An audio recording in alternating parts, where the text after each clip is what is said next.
cantik di mana teman-teman? Oke, saya kasih tahu aja. Hari ini kami dari Ospek Unipar lagi berkunjung ke Sima Laboratorium dan Klinik yang alamatnya bertempat di Jalan Gajah Mada nomor 199 Jember. Dan pagi hari ini saya bersama ibu-ibu dan mbak-mbak yang cantik-cantik. Saya kalah cantik di sini karena mereka sudah senada semua, merah dan merah muda. Mungkin saya persilakan dulu memperkenalkan diri dari ibu yang paling cantik. Silakan ibu. Terima kasih ujiannya. Saya Levi dari Unipar. Sehari-hari saya di Lembaga Penelitian dan Pengabdian Masyarakat. Jadi Dwi Dharmanya adik junior saya. Oke, siap. Silakan mbak yang cantik. Terima kasih. Perkenalkan, saya Stella. Saya selaku dokter di Laboratorium dan Klinik Sima dan juga sebagai penanggung jawab klinik. Terima kasih ibu dokter. Kemudian kalau yang di sebelah saya mbak siapa? Oh ya, terima kasih Bu Regina. Perkenalkan, saya Cherry. Kegiatan saya sehari-hari menjadi dosen khususnya teknik lingkungan di Universitas Argopuro Jember. Oke, jadi saya juga agak kaget ternyata ada dosen teknik lingkungan yang sangat cantik ya. Jadi mungkin bisa sharing-sharing bagaimana pengalaman mengajarnya dan kemudian kaitannya dengan topik kita hari ini. Kebetulan besok tanggal 12 dan 13 itu adalah Hari Kesehatan Nasional. Jadi karena kita sebagai manusia tetap mau bahagia dan sehat selalu, jadi topiknya itu tidak jauh-jauh dari kesehatan. Nah, kalau saya pribadi ini kan sudah musimnya nggak jelas ya. Mau itu karena perubahan iklim, maka tetapi kan kalau pancaroba yang paginya sangat terik, bikin ngos-ngosan, kemudian hujan, itu saya mikirnya kan banyak flu, lebih gampang, kemudian kalau teman-teman saya itu banyak yang kena demam berdarah. Kalau misalnya dari ibu-ibu yang memang kaitannya adalah tentang biologi, kemudian teknik lingkungan, kemudian seorang dokter, apakah benar ya? Atau misalnya bisa diceritakan kalau musim pancaroba itu penyakit apa sih yang sering? Mungkin siapa mungkin? Oh, Bu dokter dulu silakan. Penyakitnya Iya.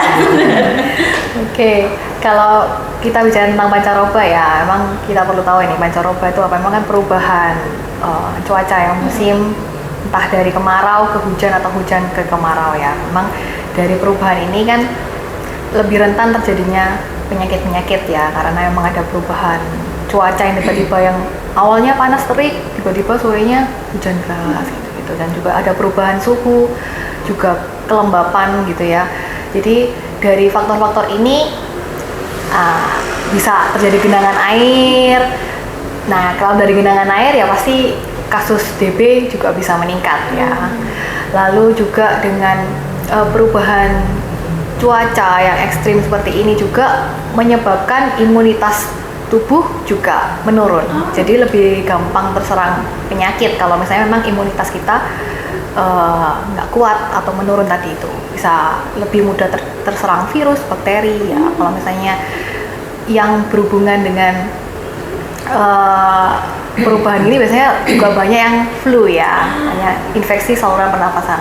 Gitu. Oke, kalau misalnya dari Bu Evi dan Bu Cherry kan ini tinggal di lingkungan kampus, bekerja di lingkungan kampus. Mungkin mahasiswanya sering izin sakit apa Bu kalau musim pancaroba? Ya, sebetulnya mahasiswa itu kalau izin macam-macam ya. Iya. Tapi saya fokus kepada penyakit-penyakit yang itu sangat berhubungan dengan perilaku masyarakat. Karena kita itu kan selalu mengandalkan kepada klinik, rumah sakit, tapi sebetulnya yang perlu diperhatikan itu adalah perilaku masyarakat sendiri. Karena sakit itu nggak harus dari pengobatan, tapi yang lebih penting itu kan pada pencegahannya. Yang dulu waktu kita kuliah ya, kuratif, preventif lebih baik daripada kuratif. Gini, terkait dengan memang biasanya mahasiswa itu kan di kos ya, jadi memang DB cukup banyak juga. Masalahnya kan kalau di kos-kosan di perkotaan itu kan lingkungannya cenderung banyak orang gitu. Ditambah musim yang sudah dijelaskan oleh Bu Dokter tadi, pagi panas, kemudian nanti hujan, genangan air sudah. Dan ya genangan air kan salah satu tempat berkembangnya penyakit, berkembangnya nyamuk. Nah, yang penting itu kenapa nyamuk itu di musim pancaroba itu justru lebih cepat berkembang. Kenapa? Karena kan panas itu. panas tuh hangat itu, kelembaban tinggi itu kan membuat nyamuk tuh enjoy, bahasanya mudahnya enjoy, sehingga dia lebih mudah untuk berkembang, lebih mudah untuk menularkan dia kemana-mana, ditambah di pemukiman yang cenderung untuk membuat mereka nyaman. Kos-kosan kan kadang sampah, masyarakat itu kan tidak pernah memperdulikan kira-kira sampah saya ini menyebabkan apa ya. Terus petugas yang mengambil sampah juga mungkin masih menunda-nunda mengangkatnya itu. Belum lagi yang di maaf ini di kos-kosan atau di tempat-tempat yang lebih banyak tanaman-tanamannya, itu kan tempat yang nyaman buat si nyamuk itu untuk berkembang biak. Nah itu jadi kebetulan saya di biologi dan sebenarnya peran masyarakat ini yang menurut saya harusnya lebih penting dibanding yang pencegahan pengobatannya. Jadi masyarakat itu kalau bisa aware sejak awal bahwa penyakit itu bukan hanya karena kita terus kena, tapi kenapa ya kita kok tidak ikut berperan. Nah nanti mungkin di berikutnya juga akan saya jelaskan tentang bagaimana peran dari lembaga kita di penelitian, di pengabdian, terutama untuk edukasinya. Ya, Monggo yang lain lagi. Oh ya, kalau boleh tahu saya informasikan juga. Jadi Bu Evi ini kalau di Unipar, beliau adalah ketua LP2M-nya. Jadi memang kalau misalnya ranah pengabdian dan penelitian beliau jagonya. Nggak jatuh Pak yang ngurusi. Baik, kalau Bu Cherry ini kan tadi bilang dari Prodi Teknik Lingkungan. Iya, betul. Tadi Bu Evi sendiri sudah sedikit nyenggol Bu. Jadi perilaku kebiasaan lingkungan. Jadi apa benar kalau misalnya kita kotor, kita tidak aware sama lingkungan kita, itu justru gampang sakit gitu? Iya. Terima kasih Bu Regina ya. Sebenarnya saya di sini hanya menambahkan saja karena tadi sudah banyak dijelaskan oleh Ibu Evi yang lebih pakar. Jadi di sini memang kaitannya dengan DPD dan lingkungan itu sangat berkaitan erat begitu. Apalagi dengan perubahan cuaca yang dimana pancaroba dari panas menjadi hujan, dari hujan itu banyak genangan-genangan air mungkin di pot-pot kecil. Dan kita tahu bahwa ternyata nyamuk Aedes aegypti itu justru lebih suka di air genangan air yang jernih seperti itu. Jadi tidak mereka berkembang itu tidak di got-got seperti itu ya Dok ya, kira-kira. Jadi lebih suka dia lebih cepat berkembangnya di air-air jernih. Dari mana juga dari talang-talang air mungkin ya Bu Regina ya. Mungkin juga bisa dari genangan air yang di pot-pot kecil seperti itu yang dimana mereka akan lebih cepat untuk berkembang biak seperti itu. Nah dari lingkungan sendiri kita melihat bahwa pengelolaan sampah itu adalah masalah utama di kehidupan, maka bagaimana cara kita untuk memperhatikan pengelolaan sampah itu tadi? Iya, kan kalau zaman sekarang itu kan semakin banyak barang-barang yang sekali pakai. Otomatis kalau kita sebagai manusia kan lebih mudah untuk menghasilkan sampah ya. Kalau menurut Bu Cherry itu bagaimana harus menanggulangi itu? Untuk menanggulangi sampah itu ya Bu Regina, kan memang sekarang banyak botol kemasan dan sebagainya itu dilakukan pemilihan sampah, pengelolaan sampah seperti itu. Jadi bagaimana mengelola sampah itu agar tidak seperti menggunung seperti itu, jadi tercampur jadi satu seperti itu. Jadi harus ada pemilah-milahan sampah. Jadi maka di kampus Unipar seperti kita lihat ya Bu, ada sampah organik dan organik, tempat sampah khusus yang mungkin Unipar sudah siapkan untuk itu, di mana itu hanya solusinya yaitu untuk mengurangi dampak dari itu tadi, dari sampah itu tadi. Karena memang sampah itu adalah masalah di setiap kehidupan, masalah yang menjadi masalah seperti itu. Kalau ini kan dari Bu Dasi sudah banyak cerita ya, saya kembali lagi ke Bu Dokter Stella. Dokter Stella, kalau misalnya sebagai anak kos, kadang-kala kalau kita panas sedikit kan obatnya paling manjur adalah tidur atau paracetamol. Itu kan, atau tolak angin lah ya, karena kita anak kos kan. Kalau misalnya berkaitan dengan DB itu ciri-cirinya gimana, kemudian pengobatan pertamanya bagaimana, kemudian kalau misalnya sudah sakit, akan tetapi kan kita tetap harus bersih-bersih lingkungannya, itu tindakan pencegahannya gimana kalau dari Bu Dokter sampai rekan? Oke, kalau kita bicara tentang DB, memang kalau sudah sakit, ini kita bicara kalau sudah sakit DB, memang biasanya keluhan utama yang nampak itu memang demam, dan demamnya tuh biasanya identik dengan tiba-tiba atau mendadak dan tinggi. Gitu. Biasanya ya karena DB ini karena virus ya, jadi identiknya virus gitu, demam mendadak dan tinggi. Biasanya 1-2 hari itu demamnya cukup sulit untuk turun, sampai mungkin ada yang nggak sampai hari ketiga. Dan ya boleh sih kalau mau di terapi awal dulu nih dengan obat golongan paracetamol gitu sih boleh, nggak ada masalah. Tapi yang jadi catatan adalah kalau semisal memang kondisinya semakin memberat, itu jangan segan-segan untuk ke fasilitas kesehatan untuk mendapatkan pertolongan. Karena kalau terlambat juga kan efeknya nggak baik. Jadi ya mungkin seringkali ya memang gejala utamanya memang demam, tapi memang bisa disertai nyeri-nyeri seluruh badan, nyeri-nyeri sendi. Terus kalau ada keluhan tanda-tanda perdarahan, misalnya seperti mimisan, gusi berdarah, BAB yang warnanya kehitaman, itu menandakan ada perdarahan di saluran cerna gitu. Nyeri perut hebat, seperti itu ya itu sudah memerlukan pertolongan gitu. Kita sudah di SIMA sendiri ya, kita biasanya untuk bisa mengetahui itu setidaknya harus ada pemeriksaan laboratorium yang mendukung untuk kita bisa memastikan terapi yang tepat dan tidak terlambat. Seperti itu. Kalau yang dari kulit, kalau misalnya ada teman-teman yang kena DB itu kelihatan nggak? Oke, kalau dari kulit memang kalau semisal ada muncul peteki atau bintik perdarahan itu biasanya membedakannya kan kadang ada yang merah-merah. Gimana sih cara membedakannya itu bintik perdarahan atau bukan? Itu dengan ditekan gini dia hilang atau enggak? Kalau misalnya nggak hilang itu berarti bintik perdarahan. Memang ada perdarahan di bawah kulit situ ya. Jadi itu tanda-tanda, termasuk salah satu tanda perdarahan. Tapi nggak semua pasien DB itu muncul. Oh, Gitu. Jadi maka dari itu kalau memang sudah dirasa keluhannya berat, sebaiknya minta pertolongan di fasilitas kesehatan dan tenaga karena kesehatan. seringkali teman-teman saya juga salah paham. Jadi nunggu bintik merahnya keluar baru ke dokter. Iya, karena nggak semua muncul bintik perdarahan itu. Oh iya, oke. Kalau semisal DB itu apakah ada vaksinnya ya dokter? Oke, nah ini mungkin yang belum banyak yang tahu ya. DB ini sebenarnya sudah ada vaksinnya. Memang kalau di Indonesia sendiri, setahu saya tuh mulai akhir 2022 tuh sudah keluar izin edarnya. Ini mungkin untuk stoknya itu mulai ready sekitar awal 2023. Jadi sudah ada. Ini kan cukup baru ya. Jadi kan ini dari 2023 sampai 2025 kan masih rentan 2 tahun ya. Mungkin masih sedikit yang tahu gitu. Jadi memang DB ada vaksinnya. Jadi memang vaksin ini juga termasuk upaya ya. Jadi kita nggak menunggu sakit dulu gitu ya. Jadi upaya untuk bisa tubuh membentuk antibodi biar tidak terkena DB. Tapi bukan menjadi jaminan. Vaksin apapun, imunisasi apapun tidak menjamin 100% tidak akan kena gitu. Tapi sekalipun kena ya tidak akan parah gitu ya. Vaksin DB bisa dilakukan 2 kali dengan interval 3 bulan. Untuk sekarang anjurannya untuk usia 6 sampai 45 tahun. 6 sampai 45 Iya.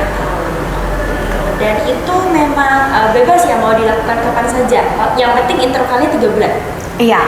Antara dosis 1 dan dosis 2-nya 3 bulan.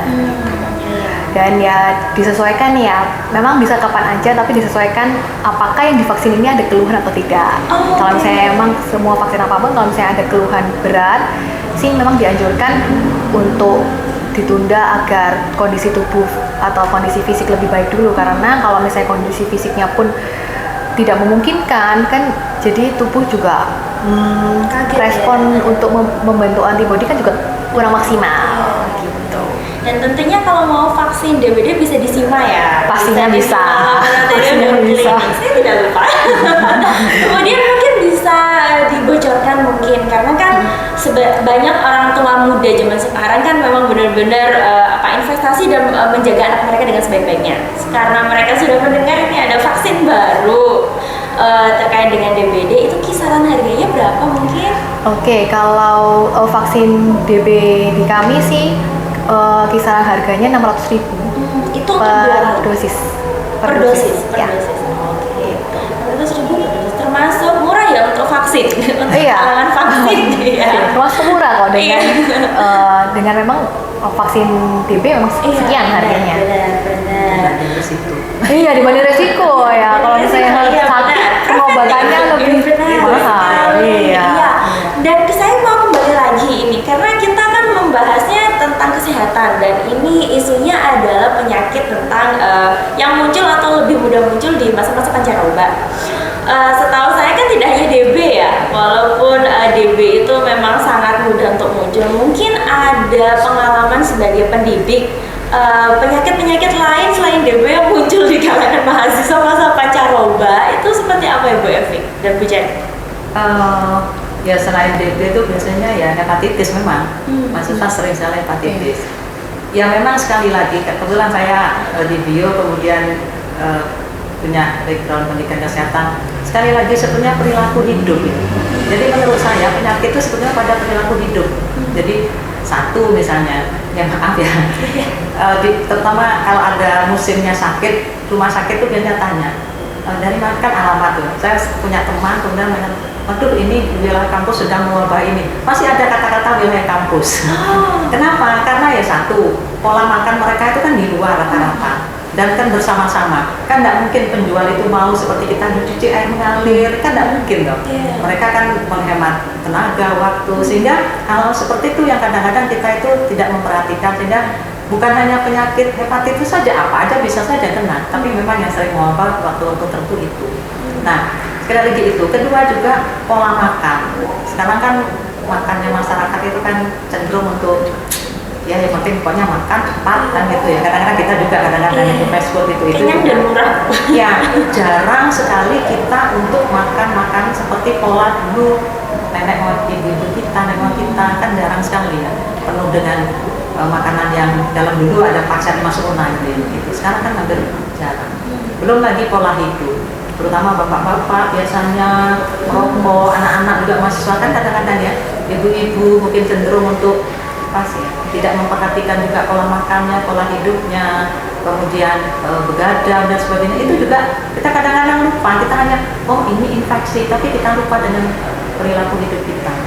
Kan tadi dokter sudah menyinggung kalau kita itu terutama virus ya dok ya, virus itu kan nggak ada obat khusus virus kecuali bakteri ya, kan tergantung pada imunnya kita. Kalau imunnya kita nggak punya apa ya kekebalan yang cukup, mudah itu. Ya bisa aja dilihat nanti 1 tahun itu berapa kali sakit. Nah itu kan kelihatan kalau imunnya turun gitu. Tapi kalau orang yang jarang sekali sakit, coba lihat kan ada korelasi dengan pola hidup, pola makan dan sebagainya. Itu menurut saya yang sering kadang-kadang dilupakan masalah. Maaf ya, saya sering kadang-kadang kebetulan saya ngajar biologi, jadi pola makan mahasiswa tuh saya lihat. Maaf sekali lagi. Jadi ya pola makan yang model-model cepat makan, yang penting pokoknya murah, kan syaratnya mahasiswa kan murah, Banyak. kenyang. Itu udah kenyang, bukan menurut filosofi kesehatan.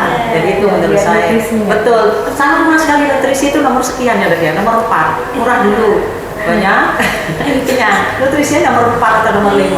Nah ini menurut saya yang paling penting sebenarnya kita perhatikan.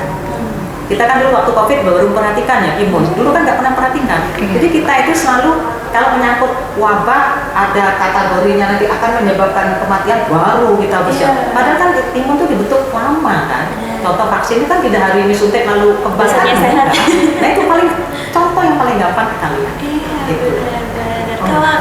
Kalau dari Bu Jari sendiri sebagai yang concern tentang teknik lingkungan, kan kalau di lingkungan kampus itu ya teman-teman yang di kos terutama ya milih kosnya pasti dekat dengan kampus. Nah kalau area dekat kampus itu saya pribadi sebagai pendatang sanitasinya kurang.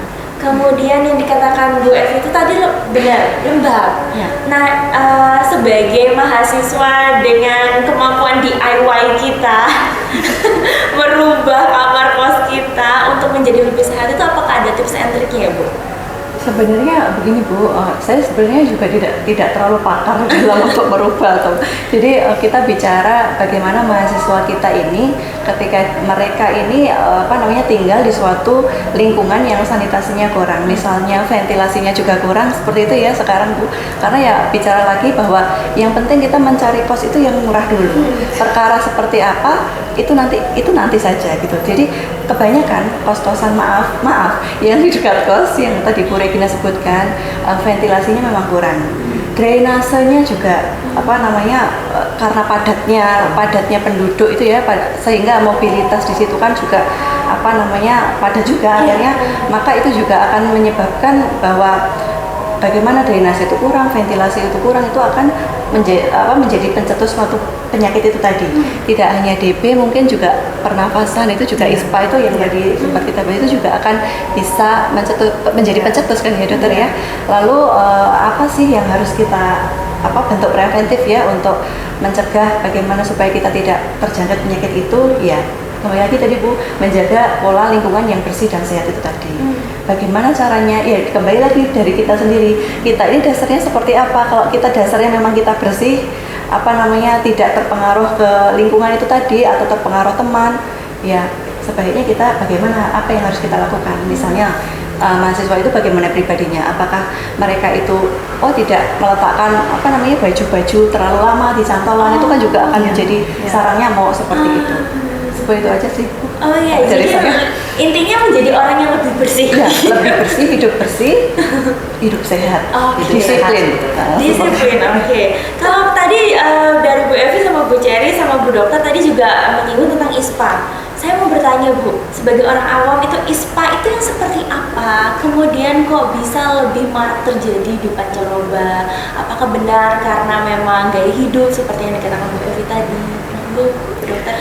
Kalau ISPA sendiri kan memang infeksi saluran pernafasan atas, jadi memang sering kali gampang terkena ini karena ya mulai dari musim pancaroba ini kembali ya sistem imun kita menurun, ditambah dengan mungkin semakin banyak virus, bakteri yang ada gitu ya, karena dengan suhu tadi ya suhu yang naik turun agak nggak jelas gitu ya, dan kelembapan itu juga pengaruh ya untuk dimana virus dan bakteri itu untuk berkembang. Jadi ya yang dikaitkan adalah dimana antara manusia ini dengan imunitasnya dibandingkan dengan virus dan bakteri ini, kalau bisa dikatakan secara gampangannya mana yang lebih kuat gitu ya. Jadi memang kembali lagi dimana hal yang mendasar yang paling murah dan gampang atau mudah dilakukan adalah memang menjaga pola hidup kita ya, pola hidup bersih dan pola hidup sehat. Itu sangat berarti untuk menunjang imunitas kita juga gitu. Kalau semisal kita sudah hidup bersih, hidup sehat, tapi memang dipengaruhi faktor-faktor lain yang mungkin banyaknya aktivitas, mungkin mahasiswa-mahasiswa ya, saya juga pernah jadi mahasiswa, mungkin banyak yang harus dilakukan gitu ya, banyak yang harus dikerjakan juga ya, bagaimana kita menjaga itu agar imunitas juga oke. Mungkin bisa dibantu juga dengan asupan vitamin gitu ya, kembali lagi dari makanan tadi yang juga ini ya, makanan yang nutrisinya kurang otomatis ke tubuh juga bukan memberikan nutrisi yang baik, justru malah jelek gitu, justru mendukung menurunnya imunitas gitu loh. Jadi contohnya dengan makanan, minuman yang tinggi gula itu menyebabkan tubuh juga rentan inflamasi gitu. Makanan-makanan yang deep fried yang memang nggak sehat itu menyebabkan tubuh rentan inflamasi gitu. Dari hal simpelnya seperti itu. Jadi kalau misalnya dengan banyaknya virus bakteri yang tadi itu, dengan kondisi imun yang turun, ya otomatis banyaklah yang flu gitu, nanti kumpulan komunitasnya banyak nih, saling tular-menular. Karena kan penularannya gampang gitu, karena ya cukup banyak di musim-musim pancaroba ini, sangat banyak di lingkungan sekolah pun itu sangat banyak ya, mulai dari sekolah yang playgroup sekalipun gitu ya, sampai yang di universitas juga, bahkan di lingkungan kerja pun juga sangat mudah gitu. Akan tetapi kembali lagi ya, karena saya juga masih mahasiswa ini kebetulan. Karena kalau kami mahasiswa itu memang seperti kata Bu Dokter tadi, aduh ini sudah harus ke sini, kemudian ada BEM, ada ini, ada sebagai macamnya. Jadi kita sibuk, kita malas untuk olahraga atau pingin makan yang cepat dan murah saja. Jadi saya kemudian berpikir, apakah ada tips and trick pola hidup sehat yang sangat mudah dan gampang bisa dilakukan oleh mahasiswa dan kaum muda? Oke. Apa ini? Mungkin Bu Dokter dulu deh. Oke. Kalau kita bicarakan pola hidup sehat, itu kan yang sering terpikir orang itu ya makan dan olahraga. Sebenarnya bukan hanya itu. Sebenarnya ada 4 pilar yang harus kita ingat. Adalah yang pertama memang pola makan ya, karena pola makan kita sehari-harinya pun juga perlu makan gitu ya. Jadi karena yang paling kita pilar pentingnya ya pola makan. Dari pola makan tuh yang harus dijaga adalah jadwal harus teratur. Keseringan kan dibanding orang, ini ada penelitiannya, dibanding orang yang makan teratur 3 kali sehari dengan jam yang sudah teratur gitu ya, bukan yang jam yang kacau, dibandingkan orang yang dengan makan 1 kali sehari, itu metabolismenya jauh lebih banyak yang orang makan teratur. Yang makan 3 kali? Iya, tapi teratur. Lalu jadwalnya sudah teratur nih, jenis makanan yang dimakan juga harus diperhatikan gitu, bukan yang lemak-lemak aja atau murni karbo aja. Kebiasaan mahasiswa biasanya makan mie goreng pakai nasi. Surga itu benar-benar. Iya, itu komposisinya kan nggak balance gitu ya. Itu jenisnya juga harus diatur. Terus jumlahnya juga harus diatur. Kalau kita basic makanan, pola makan itu. Kalau pola aktivitas fisik, kalau olahraga, kita nggak perlu olahraga yang sampai olahraga hard sampai berjam-jam gitu ya. Setidaknya olahraga simple yang kita enjoy apa. Setiap orang masih punya kegemaran olahraga masing-masing. Misalnya contoh ada yang suka bersepeda, berenang, atau sekedar jalan aja. Yang penting itu konsisten 3 kali seminggu aja, itu sudah sangat bagus. Dibandingkan dengan 1 kali seminggu olahraganya tapi misalnya nge-gym sampai 2 jam, 3 jam, itu lebih nggak efektif sih. Gitu. Terus yang ketiga, pola istirahat. Gitu, pola istirahat dengan yang memang ya kita harus atur-atur waktu lah. Memang kebutuhan dan kegiatan tiap-tiap masing-masing pribadi berbeda-beda. Ya kita harus smart untuk mengatur manajemen waktu yang baik untuk setidaknya istirahat cukup. Dan yang nggak dilupakan adalah manajemen stres. Gitu. Karena Saya rasa tutup mulut. iya, yang sering dilupakan adalah itu. Ya namanya kita hidup pasti ada yang dipikir, tapi bagaimana kita menyikapi hal-hal yang kita hadapi. Jadi manajemen stres itu juga berpengaruh besar terhadap metabolisme tubuh juga. Kalau misalnya contoh simpelnya ya, tubuh kita sehat tapi kita stres segala macam, ya bisa loh timbul penyakit. Contoh simpelnya meningkat asam lambung atau lain-lainnya gitu loh. Jadi 4 pilar ini sebenarnya kalau misalnya ini basic, hal-hal basic yang sebenarnya sangat bisa dilakukan. Kuncinya adalah mau atau tidak. Mau atau tidak, Ya. itu kelebihannya teman-teman, termasuk saya sendiri. Tapi akhirnya saya menyadari begini, Bu Evi, Bu Cherry, sama Bu Dokter Stella, ternyata penyakit itu tidak hanya yang terlihat ya, maksudnya yang panas, akan tetapi juga penyakit hati, penyakit mental itu juga mempengaruhi kehidupan kita. Gitu. Sangat. Benar. Dan akhirnya saya juga penasaran, kalau di Unipar, apakah memang ada perhatian tersendiri terhadap penyakit yang tidak terlihat? Maksudnya penyakit mental atau bagaimana? Mungkin dari Bu Cherry dulu. Untuk dari Unipar penyakit yang tidak terlihat. Penyakit yang tidak terlihat ya Bu. Maksudnya tingkat stresannya mahasiswa seperti itu. Mungkin ada banyak mahasiswa yang mungkin pola belajarnya sudah berubah karena perbedaan pola sosial, berteman, kemudian peningkatan teknologi. Kan sebagai dosen kan, kok mahasiswa saya malas-malas, tugasnya lebih mudah, kok tambah lebih stres mudahnya gitu. Iya. Terima kasih Bu Regina. Jadi selama saya ada di Unipar yang baru beberapa bulan ini, tapi saya sudah cukup dekat ya mengenal mereka. Saya lihat sejauh ini sih kalau untuk sosial saling bagaimana, maka mahasiswa kita kan juga datangnya dari mana saja ya, bukan hanya lingkup Jember saja, tapi kemarin juga ada pendidikan biologi yang dari Papua ya Bu ya. Saya lihat kalau sosialnya itu baik-baik saja itu Bu. Jadi kalau untuk melihat sosialnya mereka bagaimana itu saya lihat baik-baik saja. Tapi kalau untuk melihat juga gini juga kita juga basicnya Unipar itu kalau tidak salah disabilitas ya. Itu juga saling mensupport, jadi satu sama lain itu saling mensupport, saling mendukung seperti itu. Mungkin yang saya lihat dari tingkat stresnya mereka itu adalah ketika mereka menghadapi tugas akhir saja sih. Tapi ketika melihat sosialnya bagaimana itu baik-baik saja, fine-fine aja deh. Saya melihatnya lebih ke bagaimana saya menghadapi tugas akhir, itu yang sering saya temui. Ketika mereka sudah menghadapi tugas akhir, ingin konsultasi masalah bagaimana saya nanti akan penunjang kelulusan saya itu saya harus bagaimana dan kemana, itu mereka terlihat stres seperti itu Bu. Jadi mungkin dari pola stres tadi yang sempat dokter sampaikan ternyata menjadi salah satu 4 pilar dari pola hidup sehat tadi, ternyata itu juga mempengaruhi. Mungkin dari karena stres tadi akhirnya memicu penyakit, timbulnya penyakit, mungkin penyakit lain ya yang kita juga belum tahu. Ini ranahnya kan dokter yang menjelaskan. Seperti itu sih Bu yang saya lihat di lingkup Unipar khususnya untuk mahasiswa. Oke, sebagai orang baru seperti itu. Kalau dari Bu Evi, sebagai orang sebagai senior, itu bagaimana? Apakah ada perhatian tersendiri terhadap kesehatan mental di Unipar? Gini, kan sekarang itu tren psikosomatis ya Dok ya. Jadi sebetulnya orang itu secara fisik ya fine-fine saja, tetapi akibat dari beberapa hal yang kalau sekarang kena mental ya istilahnya itu, sehingga dia menimbulkan berbagai penyakit yang ya paling tidak itu kadang emak, kadang vertigo dan macam-macam. Saya kalau ada teman-teman tuh kenapa nggak masuk, saya kumat, saya langsung tanya pikir apa sih katanya, atau vertigo, sering darah tinggi ya kan, karena vertigo itu kan biasanya munculnya diawali dulu dengan hipertensi ya Dok ya, biasanya sering begitu.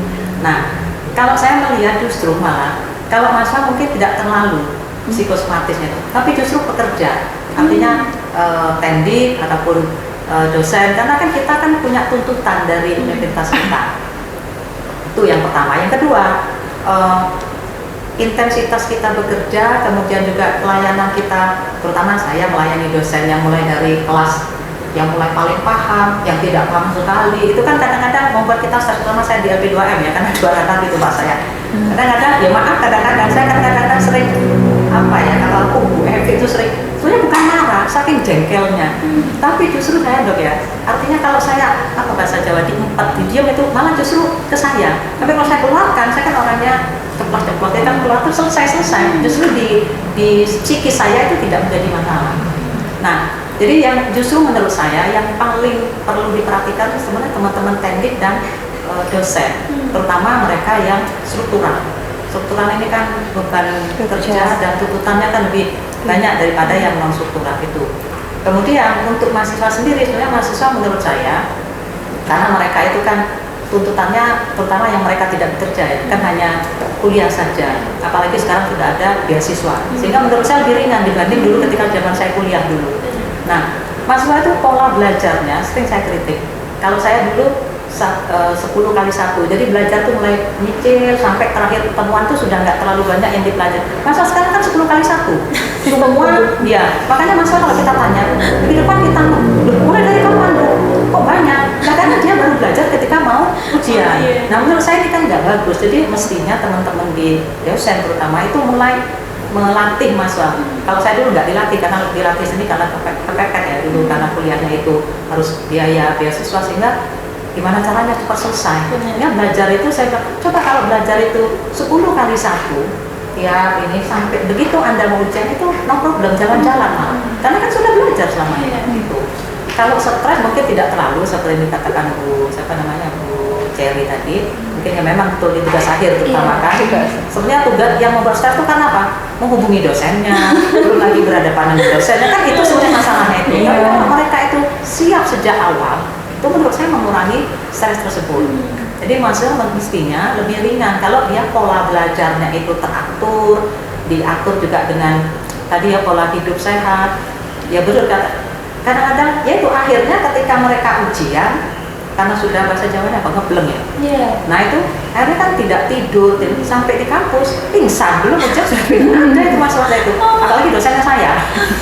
Saya itu kan terkenal di paling senior dalam tanda kutip usianya, kemudian paling galak untuk masalah. Jadi kalau berhadapan dengan saya itu rasanya gimana ya dibanding dengan mungkin ya dosen-dosen lain. Jadi menurut saya perilaku belajar mahasiswa itu harus diatur. Jadi tadi tidak 1 kali 10 tapi 10 kali 1. Kalau yang menghubungi dosen dan sebagainya, itu kan sebetulnya kalau dia siap kan nggak ada masalah sebetulnya. Siapapun dosennya kan oke, toh saya sudah siap. Masalah kan enggak begitu. Jadi skripsi itu ketika sudah dibagi pembimbing baru mulai cari masalah penelitian apa ya. Ini sebetulnya kan sudah sejak semester 5 kan sudah bisa disiapkan. Jadi menurut saya serta itu karena pola perilaku ya, gitu. Termasuk juga kita juga begitu, kadang sering menunda pekerjaan sehingga ketika diminta minggu depan kan, kok belum dimulai ya. Jadi menurut saya sebetulnya sekali lagi sakit tidak sakit itu kita yang ngatur ya dok ya, kita sendiri yang diri sendiri. Kita sendiri mau makan apa, mau istirahat berapa banyak, mau olahraga apa enggak. Kadang kita kan lebih banyak malesnya daripada iya. Menurut saya begitu. Terima kasih Bu Evi.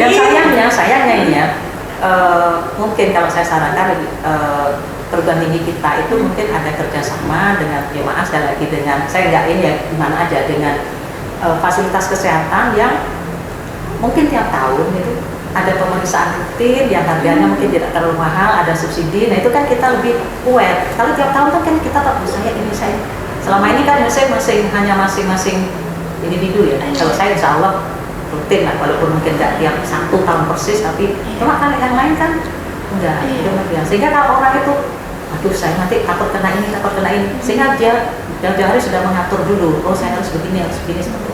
Tapi ada loh ya dok ya, orang tuh nggak mau periksa kesehatan, dia bilang apa, nanti kalau saya ketahuan ini saya kan nggak boleh makan ini, ini repot ya ada.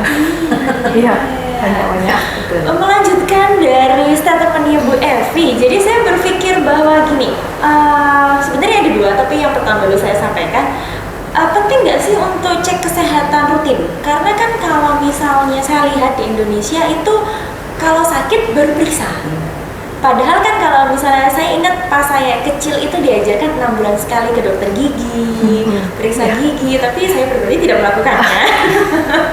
Jadi menurut dokter itu bagaimana ya? Ya, sebenarnya memang medical check up itu kita kan tujuannya bukan untuk mencari-cari penyakit sebenarnya ya. Kita lebih mengenali bagaimana kondisi tubuh kita. Karena banyak penyakit itu yang tidak menimbulkan gejala di awal-awal. Karena mungkin memang dengan kondisi-kondisi tertentu tubuh masih bisa kompensasi, jadi tidak ada keluhan. Tapi bukan berarti jika tidak ada keluhan itu bukan berarti tidak kenapa-napa. Contohnya, ada nih pasien saya konsultasi, sebelum konsultasi kan di tensi. Tensinya tuh 210/110. Di saat itu saya otomatis setelah konsultasi gini, pasien itu tidak ada keluhan, tapi saya tidak memperbolehkan pasien untuk pulang karena itu sangat-sangat berbahaya. Nah contohnya aja dengan tensi sekian aja pasien nggak ada keluhan sama sekali loh. Tapi dengan gitu, ya dengan entengnya nggak ada keluhan kok dok, yang nggak minum obat, nggak pernah periksa juga. Nah itu yang seringkali salah kaprah. Memang mayoritas di Indonesia masih menerapkan kalau ada keluhan, kalau ada sakit baru Ke dokter. baru periksa gitu ya. Karena memang mungkin mindsetnya sih ya, memang yang harus ya kita semuanya berperan untuk membenarkan hal itu. Medical check up tuh untuk lebih mengenal bagaimana kondisi kita. Saya pribadi pun sejak umur 20-an saya rutin medical check up setiap 1 tahun sekali. Karena kenapa? Saya pun sadar dengan pola hidup sekarang, zaman sekarang, mungkin ya saya sudah menjaga, memilah-milah makanan atau menjaga pola hidup saya. Tapi makanan yang mungkin tersedia gitu ya, dibanding zaman dulu tuh berbeda. Sudah mungkin makanan sehat sekalipun, contohnya buah-buahan sekalipun tuh masih banyak yang tidak pure, mungkin masih ada ditambah bahan-bahan apa yang untuk membuat ini lebih manis, membuat ini warna lebih baik, kayak seperti itu ya. Jadi ya dari hal-hal itulah saya aware untuk medical check up rutin. Kan kalau orang-orang dulu ya ngapain medical check up ya, nanti aja kalau udah usia 50 ke atas. Tapi ya itu kembali lagi dengan kesadaran, dengan lingkungan yang ada sekarang, dengan yang tersedia sekarang, penyakit itu nggak memandang umur. Gitu. Jadi ya alangkah lebih baiknya kalau dengan medical check up ya harapan kita adalah semuanya baik. Kan kalau misalnya semuanya baik, kita juga tenang kan, nggak kepikiran. Dan kalau semisal pun ada sesuatu yang perlu dievaluasi, kan lebih baik menanganinya atau menerapinya lebih awal dibandingkan sudah terlambat. Dan terapi itu bukan harus melulu obat loh ya. Mungkin ada pasien-pasien yang usia muda nih, oh kok gula darahnya nggak tinggi ya, itu nggak saya langsung kasih obat gitu, enggak. Yang pertama adalah pola hidup sehat. Nah, kembali lagi ke pola hidup sehat itu lagi. Dengan semakin muda kan metabolismenya semakin oke, dan dengan pola hidup sehat tuh bisa loh itu semuanya dinormalkan, asalkan mau. Gitu. Dan ini kemudian saya penasaran lagi, kalau Bu Cherry ini kan anaknya masih kecil-kecil ya Bu. Sebagai orang tua yang memiliki anak yang masih kecil-kecil yang masih pengen banyak nyobanya, selalu pengen permen dan makanan-makanan yang manis, itu bagaimana cara menerapkan pola hidup sehat atau ngajarin dek jangan banyak manis, jangan banyak gula tuh gimana? Iya, terima kasih Bu Regina. Jadi ini di luar dari konteks Unipar, jadi pengalaman pribadi ya, kita bicara pengalaman pribadi. Jadi mulai kecil anak saya ini kan terpautnya juga tidak 2 tahun 3 tahun gitu. Jadi terpautnya hanya 14 bulan, di mana mereka itu sangat berdekatan, makanya sekalian gitu kemarin. Makanya kalau sudah besar, tumbuh besar juga sekalian aja besarnya, kuliahnya nanti juga barengan aja kan gitu pada akhirnya.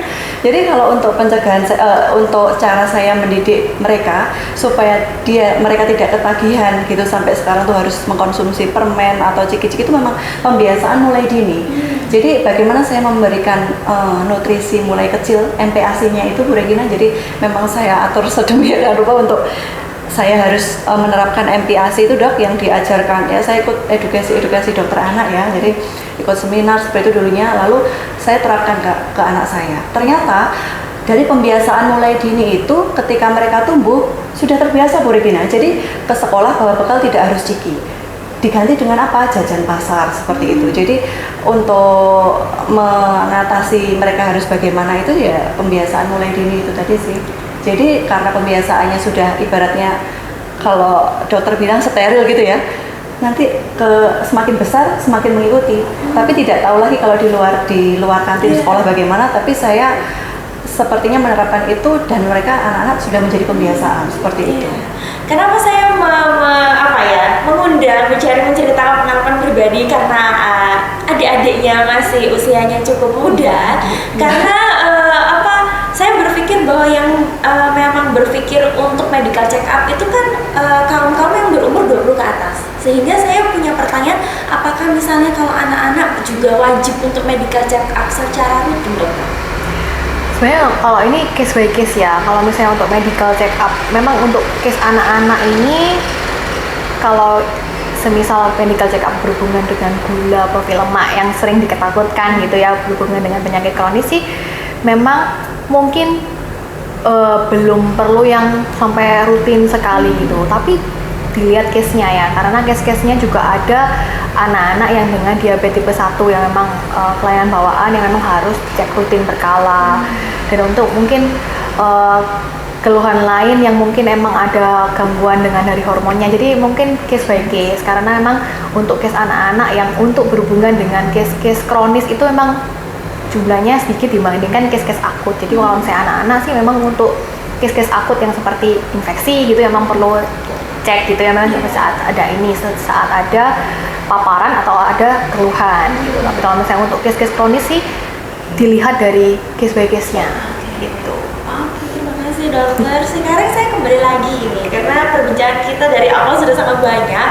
Jadi mungkin sebagai topik penutupan, saya penasaran kalau di Unipar itu berkaitan dengan penelitian pendidikannya, apakah memang sudah mengkaitkan dengan ranah kesehatan ya? Maksudnya kalian dididik menjadi mahasiswa tidak hanya pintar secara akademik, akan tetapi juga pintar berkaitan dengan kesehatan, lingkungan, kemudian toleransi yang kaitan dengan sosial. Mungkin Mbak Evi lebih dahulu. Saya ya. Jadi begini, kita itu kan di Unipar itu kan berbagai macam bidang. Ada yang backgroundnya kesehatan, diantaranya saya juga. Kemudian ada yang biologi murni, tumbuhan, pertanian, termasuk macam-macam.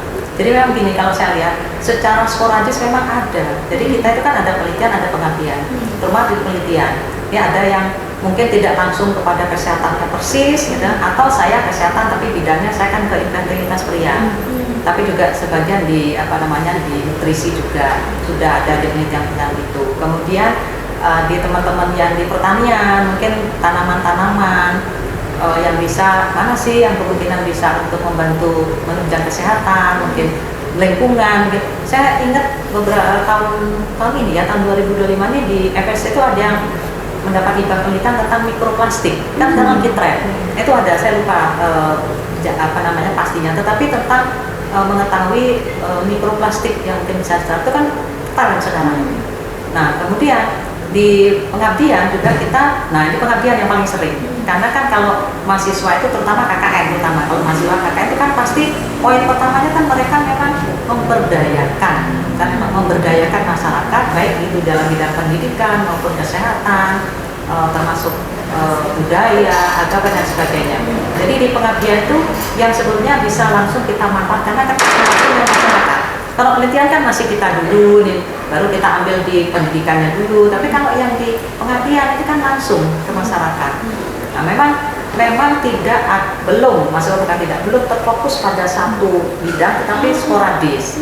Saya kesehatan. Dulu pernah saya diminta misalnya di sekolah tertentu itu tentang TB. Nah, nanti tentang apa lagi? Pernah juga di sekolah. Biasanya sekolah yang minta itu.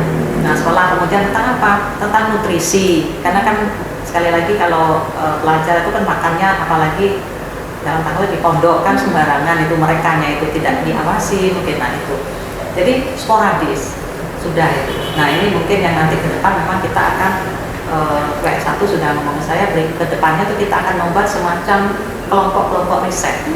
Nah, jadi kan nanti difokuskan yang risetnya tentang ini berkumpul jadi satu, yang risetnya tentang ini berkumpul jadi satu. Selama ini kan masih sporadis, siapa aja meneliti ya moga-moga aja gitu. Nah, nanti ke depan kita arahkan, Pak Habib sudah ngomong ke saya juga sudah oke, kita arahkan ke sana sehingga misalnya penelitian yang bagus itu kan yang betul-betul jadi jadi trademark ya Unipar tuh bisa kita misalnya didanai atau apa. Disabilitas juga kita kan program kita dijemput sama kita ya yang punya disabilitas, sehingga visi misi kita kan salah satunya memasukkan disabilitas. Nah, disabilitas juga ternyata beberapa masalah. Kalau saya semester kemarin ngajar di disabilitas, saya ngajar mata kuliah kesehatan reproduksi buat disabilitas. Nah, ya karena memang backgroundnya kan bukan biologi ya, sehingga banyak hal-hal yang semua mereka itu tidak paham, yang itu akan membuat keamanan mereka pribadi itu menjadi tidak safe. Contoh pertama wanita, belum lagi yang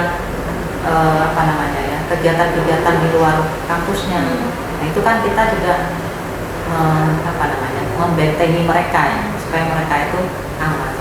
Nah ini yang banyak kasus-kasus yang disabilitas itu kadang-kadang saya juga baru kok gitu ya gitu. Tapi ini karena ranahnya itu nggak saya ceritakan ya, biar nanti dijadikan tulisan atau dijadikan penelitian atau dijadikan pengabdian saja gitu. Mungkin Bu Syari ada tambahan walaupun baru mungkin dari kelas. Jadi kita lihat bahwa bagaimana memang tadi sempat disebutkan Bu Evi bahwa di Unipar itu banyak bidang ya, bidang kesehatan, bidang pendidikan, bidang teknik, mungkin bidang apalagi tata rias, seperti ya kemarin yang baru itu. Jadi kebetulan saya di sini juga pengampu mata kuliah kesehatan masyarakat. Nah, bagaimana mahasiswa ini harapan ke depan itu selain mahasiswa ini menjadi melakukan pengabdian kepada masyarakat, memberi promosi kesehatan, juga mereka ini bisa menjadikan bahwa kampus ini menjadi suatu fasilitas pembelajaran yang dimana pada akhirnya mereka bisa mengadakan penyuluhan atau preventif seperti itu loh. Jadi untuk kampus ini berdampak, ternyata ilmu yang saya pelajari, ilmu pengetahuan yang saya pelajari di sini ini berdampak juga ya terhadap kesehatan masyarakat. Seperti jadi tidak hanya tahu akan tetapi juga ikut melakukan. Jadi itu. lebih nangkep ya, lebih tertanam di dalam otak karena sudah menjadi kebiasaan. Memberdayakan masyarakat.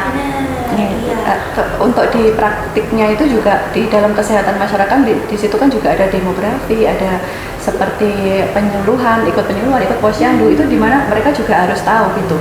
Jadi bagaimana penyakit menular, tidak menular itu seperti apa? Apakah kita harus mengobati aja? Apakah kita harus mengobati? Apakah kita harus mendiagnosa? Apakah kita harus hanya sebatas menjaga dan mempromosikan, mencegah dan mempromosikan saja? Kan tugasnya kesehatan masyarakat hanya mencegah dan mempromosikan saja. Kalau untuk mengobati, mendiagnosa itu kan dokter seperti itu. Jadi tanahnya di situ. Ya, kan tetapi sangat terbantu ya dengan ilmu dari kesehatan masyarakat, karena kan kalau misalnya promosi dan pencegahan kaitannya dengan komunikasi. Tidak semua komunikasi itu disamaratakan. Cara komunikasinya di setiap level kan berbeda ya. Gitu. Jadi kemudian saya mau kembali lagi ke Dokter Stella. Kalau misalnya kaitannya dengan SIMA laboratorium dan klinik, itu kadang-kala kan saya pribadi memiliki pemikiran bahwa oh ini level menengah ke atas bagi masyarakat yang menengah ke bawah, mungkin tidak berpikir untuk tindakan preventif tadi. Mungkin ada edukasi atau mungkin itu salah Mbak Regina dari Dokter Stella terkait dengan laboratorium kesehatan, termasuk dengan SIMA laboratorium dan klinik ini, gimana dokter? Oke, kalau ada yang berpikiran ini hanya untuk menengah ke atas sih, ya bisa dikatakan sih salah ya, karena memang semua kalangan bisa. Dan untuk contoh simpelnya, untuk berkonsultasi saja dengan, karena dokter di sini saya dokter untuk konsultasi dan penanggung jawab saya, konsultasi di sini pun gratis, gitu ya. Dan semua pemeriksaan yang dilakukan di sini pun sesuai dengan kebutuhan masing-masing, gitu. Jadi yang perlu diterapkan juga tadi adalah medical check up tuh kenapa penting ya, karena kembali lagi ya tadi, lebih baik mencegah atau lebih baik juga mengetahui di awal dibanding mengobati kalau sudah dikatakan di tahap akhir atau apa, itu biayanya jauh lebih mahal sih, gitu. Jadi ya mungkin ya pemahamannya seperti itu yang memang perlu diketahui banyak orang dan banyak kalangan ya.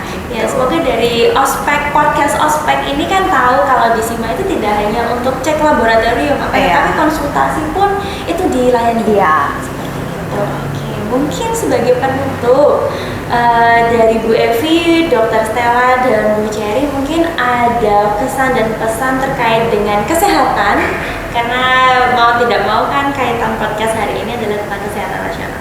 Mungkin dimulai dari Bu Evi. Ya, terima kasih. Gini, saya selalu sampai hari ini itu memandang bahwa seseorang mendapatkan penyakit itu sebetulnya bukan hanya karena infeksi saja, tapi bagaimana kita pribadi itu menjaga pola hidup, pola makan dan sebagainya. Maka menurut saya yang paling penting itu kita sendiri harus betul-betul bisa menjaga tubuh kita. Kan tubuh kita kan apa kata kita, bukan apa kata orang. Menurut saya itu. Nah, kemudian jangan pernah berpikir gini yang terkait dengan pemeriksaan kesehatan. Masyarakat kita terutama ini kan berpikir begini, kenapa tadi timbul statement bahwa kok sepertinya klinik-klinik itu terutama pemeriksaan itu menengah ke atas ya. Begini, ya ini keterkaitan juga dengan genetika. Orang tuh merasa begini, saya sering ditanya, dari mana Bu check up? Emang sakit apa? Nggak sakit, saya bilang. Loh kenapa? Mereka berpikir gini, check up sampai berapa sih? Kan sampai ratusan ribu, kan membuat uang. Tapi mereka lupa loh, begitu mereka sakit, bukan hanya uang yang keluar, kan nggak semua di-cover BPJS. Bukan hanya uang, kalau dia bekerja, kegiatan bekerjanya, kalau kerjanya menghasilkan uang, maka uangnya kan menjadi tidak bisa diperoleh. Jadi sebetulnya efek ke belakangnya, belum lagi kalau dia misalnya sebagai tulang punggung, kan mempengaruhi terhadap yang lain-lainnya. Nah, prinsip sebetulnya kenalilah penyakit itu sejak awal menurut saya, karena lebih dini, lebih mudah diobati. Apapun penyakitnya, kita kan nggak nunggu kalau sudah betul-betul ini baru datang. Dokternya bilang, tuh silakan dirujuk ke sana. Nah itu kan makan waktu sudah. Kalau masih awal, selesai. Jadi menurut saya sekali lagi, kenali penyakit kita, tubuh kita lebih awal, jaga tubuh kita lebih awal. Kalau sudah semuanya masih, nah itu yang di atas itu sudah. Jangan itu belum apa kata dia, jangan dulu, gitu usaha dulu. Sebenarnya itu yang dari saya. Terima kasih Bu Evi. Mungkin saya ke Bu Cherry dulu. Ya. Sebenarnya tidak panjang juga untuk menambahkan ini Bu Regina, hanya 3 kata. Sebenarnya ya bersih, tertib, atau disiplin tadi ya, dan peduli lingkungan saja sih. Karena penyakit itu kan bisa dicegah memang dari diri kita sendiri, bagaimana pola hidup kita seperti apa untuk menjaga diri kita dari penyakit itu. Maka kita kan harus bersih, harus tertib, disiplin tadi, dan peduli sama lingkungan sekitar kita. Itu aja Bu Regina dari saya. Terima kasih Bu Cherry. Kalau Bu Dr. Stella? Oke, kalau dari saya sih hidup ini kan pilihan, gitu. Jadi masing-masing kita mempunyai hak yang sama untuk memilih dalam hal apapun, termasuk dalam hal kesehatan.